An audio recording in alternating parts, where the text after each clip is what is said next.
Hello అండి. ఆంధ్రప్రదేశ్ ప్రజానీకానికి నా విన్నపము.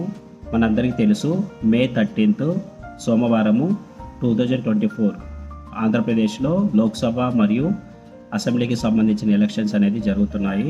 కావున ప్రతి ఒక్కరూ తమ ఓటు హక్కును వినియోగించడానికి ట్రై చేయండి. చాలామంది వచ్చేసి అవుట్ ఆఫ్ స్టేషన్లో ఉన్న వాళ్ళు ఉంటారు.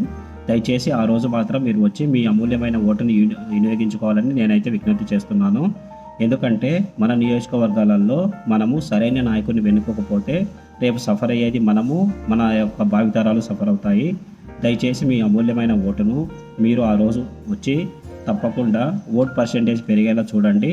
మీ నియోజకవర్గాలలో ఎవరైతే సరే ఎమ్మెల్యే క్యాండిడేట్ కానీ, ఎంపీ క్యాండిడేట్ కానీ ఎవరు నిల్చున్నా కానీ పార్టీ పరంగా కాకుండా మీకు ఎవరైతే మంచి చేస్తారో అని మీకు భావన ఉంటే అటువంటి నాయకుడిని ఎన్నుకోండి. మంచి అంటేనే మనకు సంక్షేమము మరియు డెవలప్మెంటు ఈ రెండు ఉండాలి. ఈ రెండు బ్యాలెన్స్ చేసే నాయకుడు మనకు ఉంటే గిన కన్ఫామ్గా అటువంటి నాయకుడిని మాత్రం మీరు ఎమ్మెల్యే కానీ, ఎంపీ క్యాండిడేట్ కానీ ఎంచుకోండి. దయచేసి మీ ఓటు హక్కును వినియోగించడానికి ట్రై చేయండి. ప్రతి ఒక్కరు ఓటు హక్కును స్కిప్ మాత్రం చేయకండి. మీ దగ్గరలలో ఏవైనా సరే పోలింగ్ కేంద్రాలకు వెళ్ళండి. మన పోలింగ్ కేంద్రాలన్నీ మనకు వచ్చేసి మార్నింగ్ 7 AM నుంచి ఈవినింగ్ 6 PM వరకు పోలింగ్ కేంద్రాలు ఉంటాయి. మన ఓటు హక్కును డైరెక్ట్గా వెళ్ళి మనం యూజ్ చేసుకోవచ్చు. ఈ టైమింగ్లో చూసుకొని మీరైతే ప్లాన్ చేసుకొని ఓటు హక్కును అయితే యూజ్ చేసుకోండి.